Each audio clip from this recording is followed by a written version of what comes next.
Amen. Bwana Yesu asifiwe. Bwana asifiwe sana. Amen. Binafsi nipende kuwashukuru kwa wakati wenu mzuri ambao mmejitolea kuja, na pamoja na wale ambao wanatusikiliza sehemu zozote duniani. Nilioko mbele yenu kwa majina yangu officially naitwa Regnard Swai ama Roni.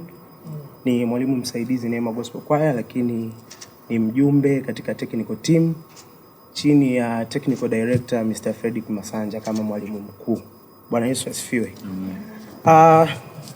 Nikiwa kama mwanafamilia wa Neema Gospel Choir, niko hapa mbele yenu kuitambulisha theme ambayo tuko nayo mwaka huu. Tumekuwa na, kama alivyosema mwenyekiti, tumekuwa na muendelezo wa hizi ibada kuanzia 2021 tukafanya na 2023, lakini pia kwa neema ya Mungu mwaka huu tunafanya tena ibada nyingine ya worship in spirit. Nakumbuka 2021 tulikuwa na theme inakwenda kwa jina la Sing with Thanksgiving, na tulimuona Mungu sana kupitia ibada hiyo.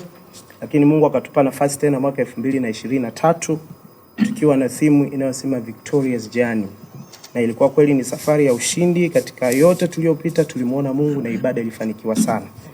Lakini kipekee mwaka huu imekuwa ni special sana ama unique naweza nikasema, kwa sababu theme ya mwaka huu inakwenda kwa jina la Grace Unlimited ama neema isiyo na ukomo. Bwana Yesu asifiwe. Amen. Sasa nitajaribu kuielezea kwa nini tumeita Grace Unlimited.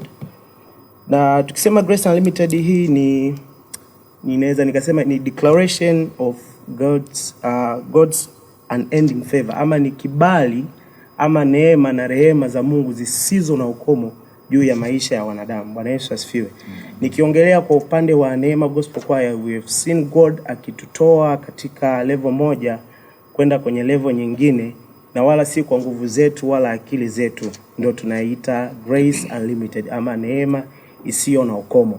Na tumekuwa inspired na Grace Unlimited kupitia kitabu cha Wakorintho wa pili sura ya 12 mstari wa 9 hadi wa 10. Lakini favorite part yetu iko kwenye huo mstari wa 9, ambayo nitaisoma kwa lugha ya Kiingereza lakini pia kwa lugha ya Kiswahili. Kwa lugha ya Kiingereza anasema, My grace is sufficient for you.